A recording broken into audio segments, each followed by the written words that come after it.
so much. I love you so much. I love you so much. I love you so much.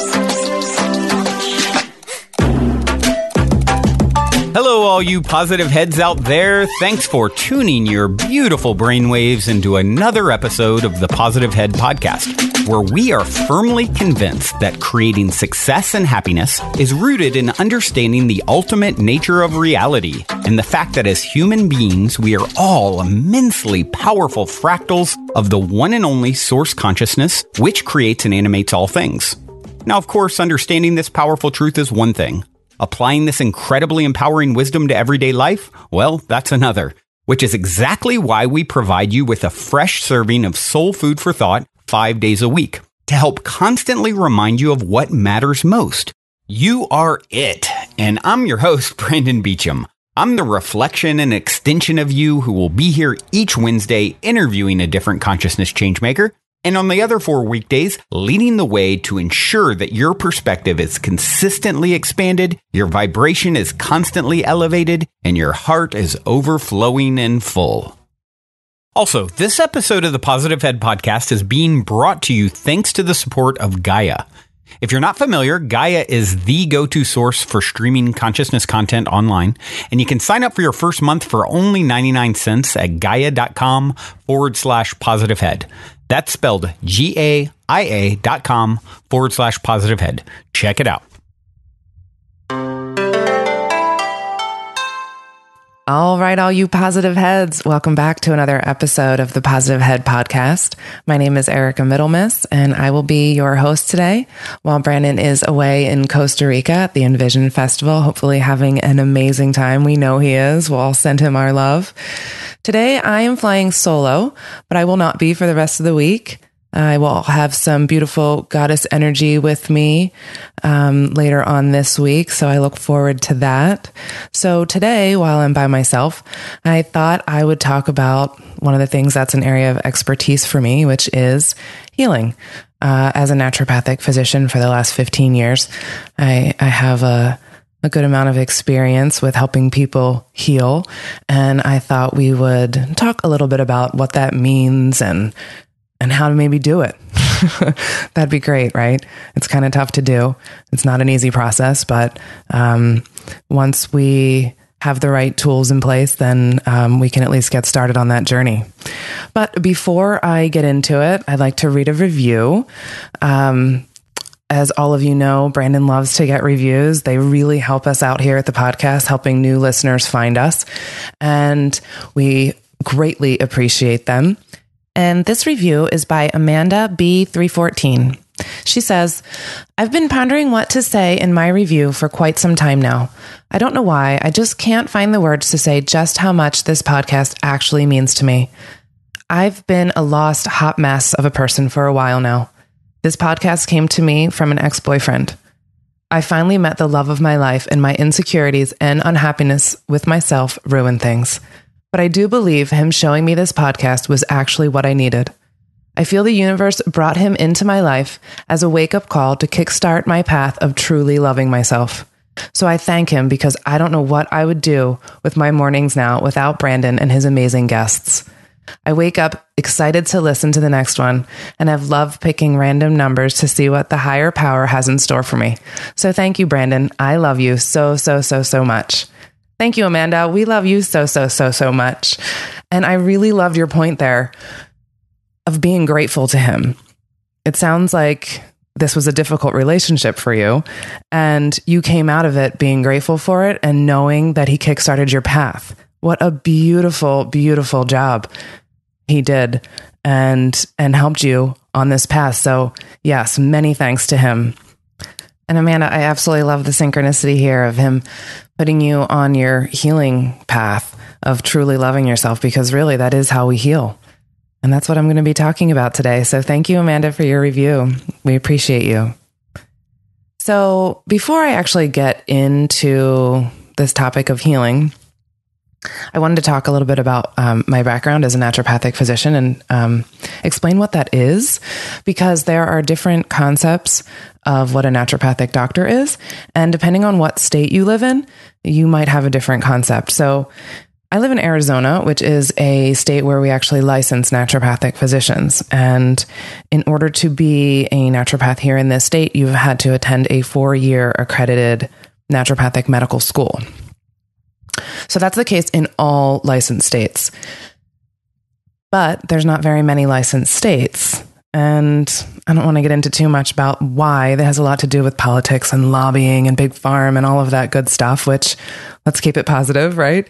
But the thing is, in unlicensed states, there are naturopathic, they call them naturopathic programs, where they're an online school most of the time, and you get a certificate. And sometimes it's maybe up to a 2-year program where you're learning different things, different natural modalities, maybe botanical medicine, maybe it's like aromatherapy or different energy medicine techniques. But it's way different than what a 4-year licensed accredited program is. And the difference is, and why people get confused oftentimes between a naturopath or a naturopathic physician, is that we use the same terms. And so I just wanted to clear that up, that if you are out there looking for a natural healthcare provider, you can find a licensed naturopathic physician or one who went to an accredited 4-year school in any state. But you just have to find out where they went to school and do a little bit of research, because I think it's beautiful that everyone wants to learn about natural health and that there are all these programs out there. It's just confusing that we're calling it the same thing. And when that happens, you have people who are naturopaths who are not licensed physicians who are treating disease, and they don't actually have a full idea of how the body works as a whole. They haven't necessarily studied all the anatomy and physiology and biochemistry and pathology and pharmacology and all the things that are related to how the body works and then how to help the body heal. So it can be more dangerous than not. And so I just advise that if you're looking for someone who is a natural healthcare provider, that you look for someone who did go to an accredited 4-year school. And in the 4-year program, what we learn is a lot more than just what this plant will do for that. What we learn is a variety of different modalities, Chinese medicine and acupuncture. We learn clinical nutrition, botanical medicine, physical medicine, also energy medicine, homeopathy. Homeopathy is probably one of my favorite modalities within our gamut of things that we do, because it's an energetic medicine. And if any of you I know most of you have heard of Masaru Emoto's work, where he looked at water after intention has been set upon it.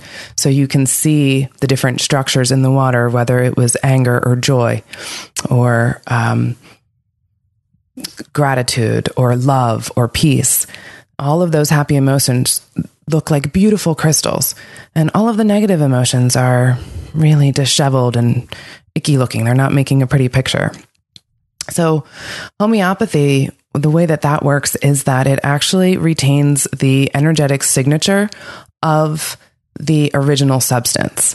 So it's a little similar to Masaru Emoto's work. And my absolute favorite modality that we have.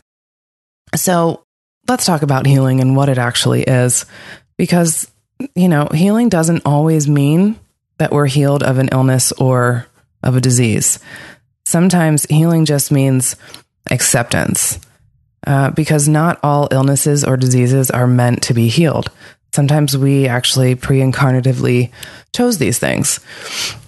And so they're meant to be learned from and dealt with. And even times they're meant to help the people who are in our lives and around our lives. So quite often, say you were born handicapped. Well, maybe you reincarnatively decided that you were going to come and help your parents learn how to be more caring, more compassionate, more empathetic because they had to care for you. And so you decided to come into a body that was not 100% physically able. Yeah. And then that then helps your parents learn for themselves. And so it's a beautiful job.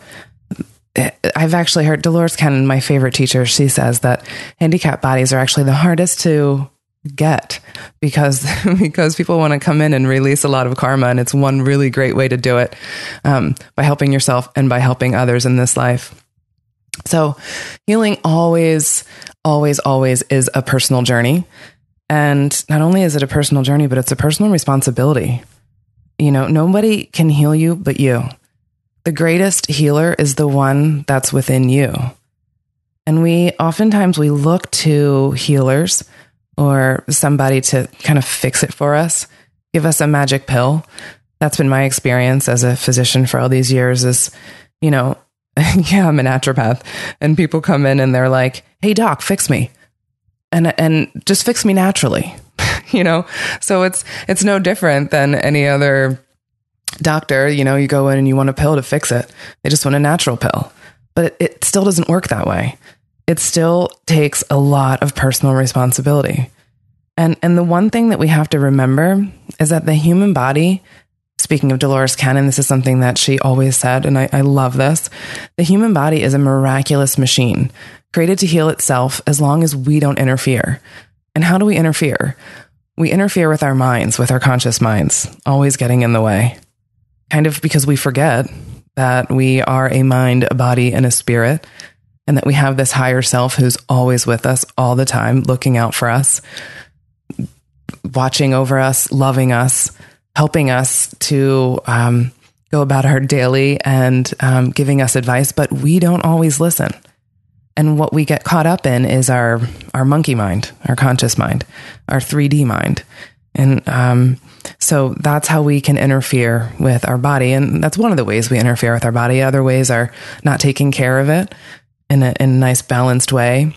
Brandon and I had a talk, a bunch of shows back where we talked about diet and what you can actually do to help the body heal just on the physical level and about what to eat. There's a lot of different ideas and concepts out there about what's the most healthy diet for, like gluten-free diet, vegan diet, vegetarian diet. And the answer there is always what's best for the individual. And that just comes down to you figuring out what's best for you. But there is no one general overall thing that's good for everyone. The one general overall thing that we can say is that eating a whole food, plant-based diet is the best thing you can do for yourself. But it's not to say that meat is bad or wheat is bad or, sugar. We don't want to eat those things a lot or on a regular basis, but you also don't want to have an idea surrounding those things that make you think it's unhealthy while you're eating it. Does that make sense? So it's the intention behind what you're doing that is the most important. So if you're going to have a candy bar or an ice cream sundae and you're eating it thinking, this is really bad for me. I probably shouldn't be eating this. I'm going to get fat. This is going to make me inflamed. I shouldn't do this. Then you're making it a lot worse for yourself. But if you're going to eat an ice cream sundae and think, wow, this is so good. I really am appreciating how good this tastes and enjoy it for what it is, you're doing yourself a favor. We had a philosophy in naturopathic school called eat the cookie. Just eat the cookie. If you're eating a standard healthy diet on a regular basis, say 98% of what you're eating is healthy, then go ahead and have a cookie and don't beat yourself up about it. Enjoy the cookie. It's okay. The cookie will be good for you in that regard. Yeah. So it's our intention that really matters there as far as the food is concerned. Another thing I just thought of with food that I'd like to go over really quick is sometimes there's a lot of allergies or food sensitivities that we develop. Food sensitivity is one of the biggest things I would see in my practice because we get into these routines with what we eat. And not only that, but with all of this change in vibration that we as human beings are doing and the earth is doing, and a lot of us have a hard time melding with these changes, then when we're eating food that's grown in the earth that's not necessarily vibing with us, then we start to develop these sensitivities. So the best way to avoid sensitivities is to rotate your diet and not eat the same thing every day. So if you could eat one thing for breakfast one day and then not eat the same thing again for another 4 days, you could avoid developing a sensitivity to most things. So that's one simple trick there. And a lot of different inflammatory illnesses and stress states can be avoided this way. Diet is really the foundation. So it's important that we are really good about what we're putting in our body and also having that good intention along with it. Another quote from my favorite teacher, Dolores Cannon, she always said, if you can make yourself sick, then you can also make yourself well. And when you think about it, a lot of us can make ourselves sick with worry, with anger, with jealousy, with all of these negative emotions that are just sitting in our body and wreaking havoc. And so what do we do about that? Well, first we have to examine what this emotion is that we are holding on to. And then we have to learn how to let it go. That's the only way we can make ourselves better, is if we actually let go of all the negativity that we hold. And as human beings, it happens. And that's not a bad thing. Getting angry is okay. It's just what we do with it and then how we hold on to it. Anger can be one of the biggest causes of cancer, holding on to anger, suppressing our anger. So definitely we want to not hold on to our emotions. We want to feel them, experience them, but we also need to learn how to let them go. And it's hard when we're angry at someone for doing something to us, but we all know, right, that nobody ever does something to us. It's always for us. So when something happens to us or for us, we have to learn forgiveness. And easier said than done, right? But it's the only way. Because by not forgiving, the only person that you're actually hurting is yourself, keeping yourself sick, creating illness in your life.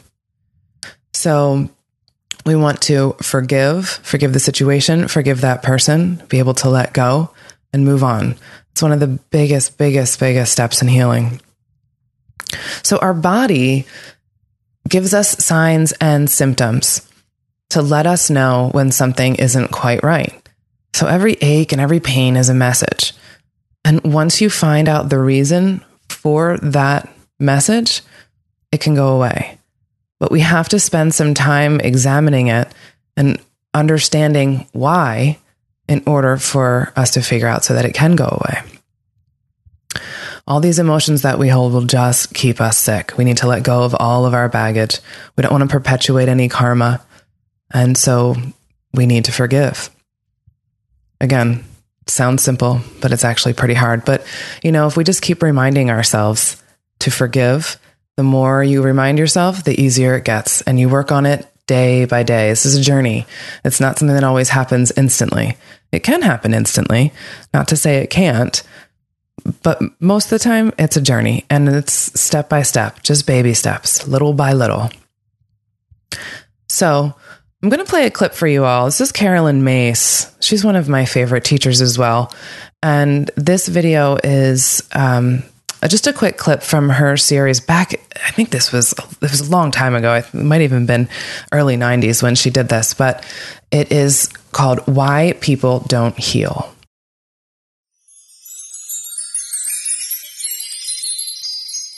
I think the most important point I can give you to go away with is the 5 steps to healing, because you need to know what to do. Now that I told you where you lose your spirit, what are you going to do about it? First thing you want to know is you have to force yourself to forgive. You are never, ever going to want to do it. So no, it's true. So what you need to realize is at some point it's got to occur to you that this is hurting you a lot more than it is them. And that's all there's to it. You will never really want to do it until after you've done it. And that's the funny part about it. You'll never know how precious and how good that feels until after you've done it. That's the first thing. The second thing is you have to redefine healing for yourself. Instead of thinking that healing is perfection, think of healing as a day-to-day life journey. It is not reaching a goal where your body is perfect and your mind is perfect and your childhood is perfect and your tomorrow is perfect. Get out of healing as perfection model, because that's not going to do you any good, and it won't work, and you'll never get there. So instead, think of healing as an everyday task that you have to live with, and redefine it as not perfection, but your capacity to walk every day through the challenges that are in your life. And sometimes if the challenges are an ill body or a depressed system, a depressed mental or emotional state, nevertheless, use it as a way to say, I've got to heal today, I'm healing, I'm always healing. And look at it as a continuation. Another thing is stop asking for the reasons why things happen as they do. Give that up. I mean, so many people get to that point and they say, I will not at all move forward with this situation in my life until I know why things happen as they do. And you lock your heels in and you clench your jaw, and nothing ever moves forward for you at all in your life. And I'm telling you something, that's a dangerous position to be in. It's very dangerous because your spirit does not move on, and neither does your life. And you never get anything back, and you never do anything else. Chart a course for the future. Chart a course. Make sure, which is the next step in healing, is to chart that course and make sure it is far away from the wound you're using. Okay? See yourself create another life path for yourself. Imagine yourself in another direction and literally force yourself to do that. Okay? And the last step, which is the same thing I witnessed with Chet LaHaye, which is to sit around and have people witness your wound 3 times. And that's it. Don't go overboard. Don't use anything else. It's 3 times. 3 times and you're done. And literally watch what happens after that. Don't let yourself slip into passages in which you find yourself needing more and more support. Now remember, certain things will take support, like, for example, the death of a child. This is a different category. Right? This is going to take a longer time. But that other level of your life, when you have to have people support you for different types of challenges in your life, limit yourself. Limit yourself for your own sense of strength, and say, you know what, I'm going to call people together for 3 times, and I'm going to listen to how much I hurt. And after that, don't expect that you won't hurt. But at least tell yourself, now I've been heard. Now I've been heard. Now I've been witnessed. Now I have to get on with my healing. This is a very powerful way to move your spirit out. Another thing you've got to understand is managing your personal energy system is also a very organized model. You want to stay in present time.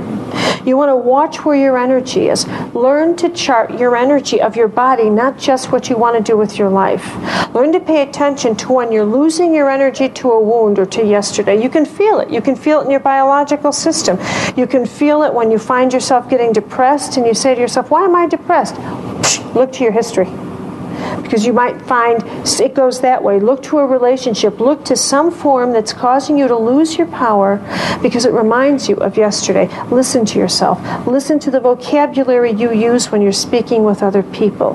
Watch how you interact with them. And when somebody says, how are you? Listen to yourself. Do you come out negative first or positive? Do you come out with a sense of wanting to engage them in, oh, you poor thing type of dynamic? Or do you come out with this sort of sense of, I'm really okay. I can note, you can have something sad going on in your life and still be okay. All right?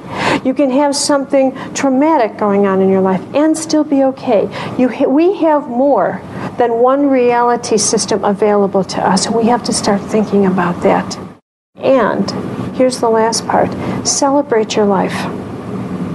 Celebrate your life. Instead of spending a lot of time, and people spend a lot of time, regretting what their life looked like, regretting how they're living, looking at what should have been, could have been, or would have been.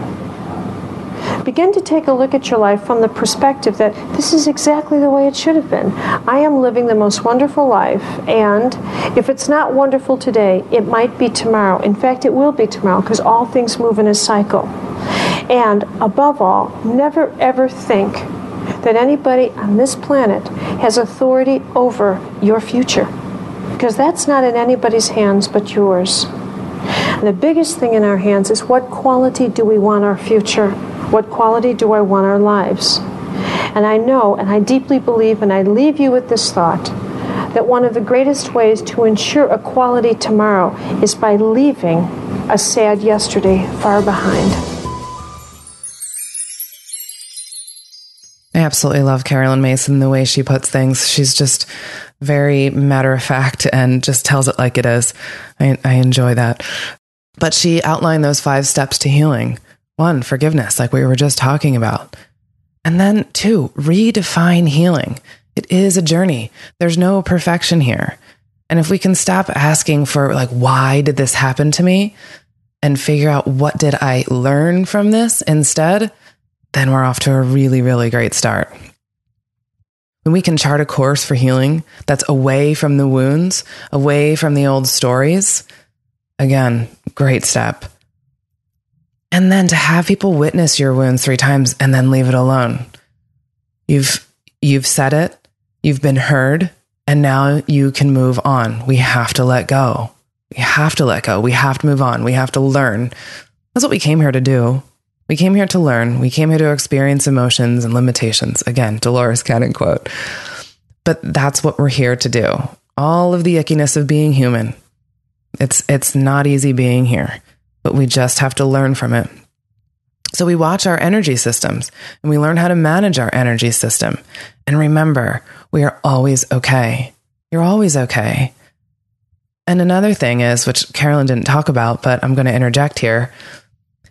When I do a QHHT session, which is Dolores Cannon's method of hypnosis, and we get to the subconscious part of the higher self, and I ask them, what's one final message you would want to give this person? A lot of times what the person is told is, you are never alone. We are always with you. We love you. You are never, ever alone. And so I know it feels sometimes when things happen to us that we're alone in this and nobody understands. But you're not. You're never, ever, ever alone. So try to remember that when stuff is difficult and life gets hard. You're never alone. So then it's easier to step 5 of healing, like Caroline was saying, back to her clip. Celebrate your life and think about what quality of life do you want to have? And the only way you can improve the quality of your life is by changing your mind and changing the way you think, and by focusing on love and trying to focus on love in every moment, even when things are difficult and hard. Trying to find the love in every moment. That's a big secret. Also, not easy to do. Finding love in every moment and forgiveness. I mean, if we could just all take ourselves back to the Ho'onoponopono. I love you. I'm sorry. Please forgive me. Thank you. Those 4 steps right there are a really easy way to center ourselves and help us to let go. Like Amanda was talking about in the interview, that was a difficult relationship that she went through. And she wound up in the end being grateful for it because she knew that put her on a path of self-love. And that's what healing is all about. So with that, I think we are out of imaginary time for the day. I hope I gave some good healing tips and helped someone on their path a little bit today. I'm going to leave us with a song by Nako. It's off his new album, Be Here Now. It's called Dragonfly. Thank you all. Love you so much. Also, if you're craving more consciousness elevating content, be sure to check out Gaia, which is the go-to source for streaming consciousness content on the web. where you can stream an incredible 7,000 plus exclusive videos covering 5,000 years of wisdom. As you all hear Brandon constantly say, it is a daily conscious effort to maintain an elevated vibration, and if you're looking to journey deep down the rabbit hole to do so, then Gaia is the best place we know of to do it, period. And you can sign up for your first month for only 99 cents at gaia.com/positivehead. That's spelled GAIA.com/positivehead. Check it out.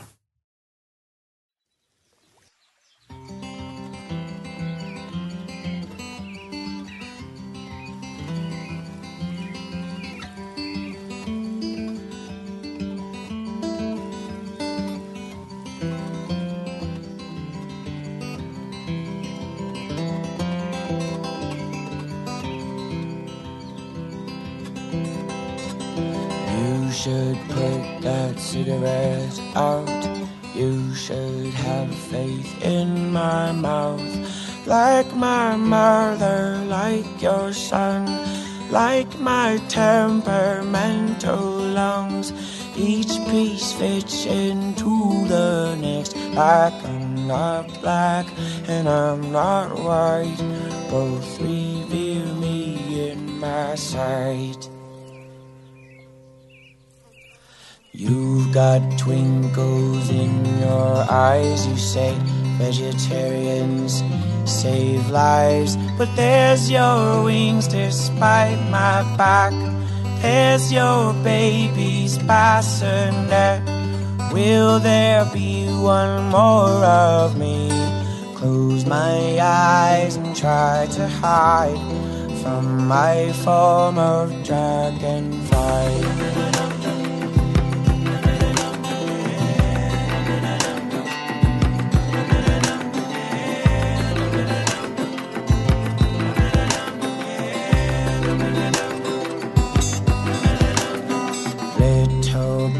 Woke in the woods, chipped and peeled vehicle hoods. In that den under the covers, I've been stealing from my lover. Moments I cannot replace. To my former dragonfly, I resist and I survive.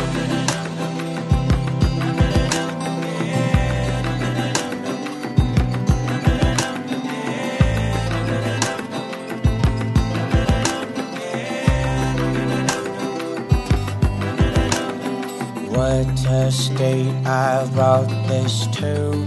Logic lies of mine pull through. But what's that say of my character? I retreat back into nature. Will there be one more of me? To my form of dragonfly, I resist and I survive.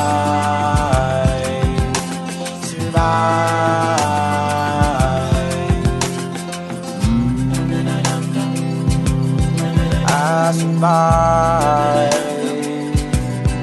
I survive. This is resistance.